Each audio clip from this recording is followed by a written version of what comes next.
Salut les amis! Aujourd'hui, nous travaillerons en grammaire les classes de mots, ou plutôt la nature des mots. Nous savons que les mots se divisent en deux catégories. Il y a les mots qui sont variables et qui changent de forme. Et il y a les mots qui sont invariables et qui ne changent pas de forme. Au tout début, nous allons commencer par les mots variables et qui changent de forme. Et nous voyons qu'il y a 5 maisons. Donc, nous allons les découvrir. Au tout début, la première maison, c'est la maison des noms. Et comme vous le savez, il y a des noms propres et des noms communs. Nous allons voir les exemples. Ensuite, il y a la maison des verbes. Donc, un mot peut avoir la nature d'un verbe. Un mot peut avoir la nature d'un pronom. Il se classe dans la maison des pronoms. Un mot peut être un adjectif. Et enfin, pour les mots qui sont variables, ça peut être un déterminant et qui change de forme.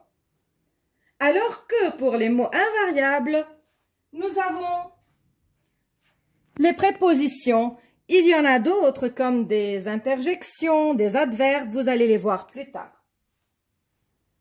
Je commence avec vous par les noms. Un nom commun peut être élève. Un nom commun peut être voiture. Un nom propre peut être Ralph, peut être Liban. Voilà des exemples, les amis.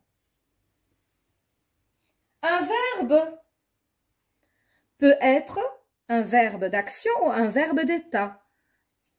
Paraître ou bien sauter, sauter qui marque l'action.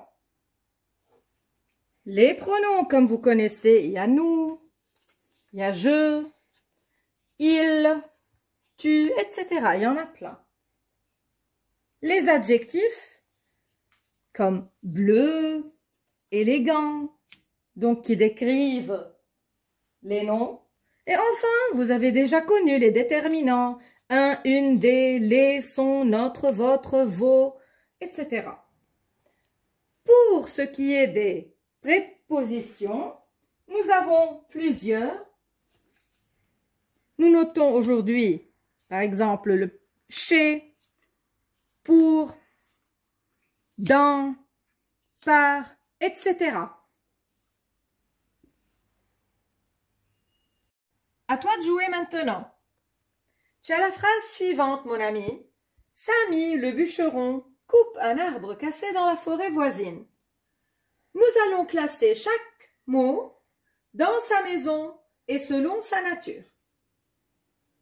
Au tout début, est-ce qu'il y a dans cette phrase un pronom personnel? Non, très bien. Mais si je vais vous poser la question suivante. Samy le bûcheron, c'est le sujet, n'est-ce pas? Si je vais enlever Samy le bûcheron pour ne pas le répéter, par quel pronom faut-il le remplacer? Bravo! Par il. Très bien. Maintenant, que fait Samy? Qui va me donner le verbe? Bravo! Coupe. On passe aux adjectifs. Les amis, dans cette phrase, l'arbre est décrit et la forêt est décrite. Par quel mot on les a décrits? Cassé, très bien.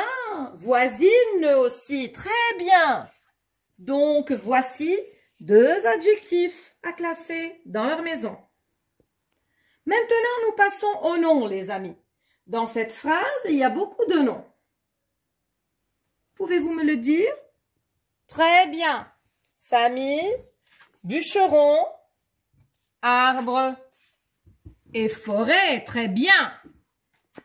Maintenant, à toi de les classer selon s'ils sont des noms propres ou des noms communs. Où est le nom propre, les amis? Très bien, bravo, excellent. Voilà le nom propre, c'est Samy. Et les autres sont des noms communs qui désignent des personnes, qui peuvent désigner des objets et peuvent désigner parfois des animaux. Il nous reste le, dans, un et là. Où est la préposition, les amis? Bravo, dans. Alors, ce qui reste, c'est un et le et là. Ce sont, quelle est leur nature? Très bien, les déterminants. Bravo, mon ami, tu as bien joué. À bientôt.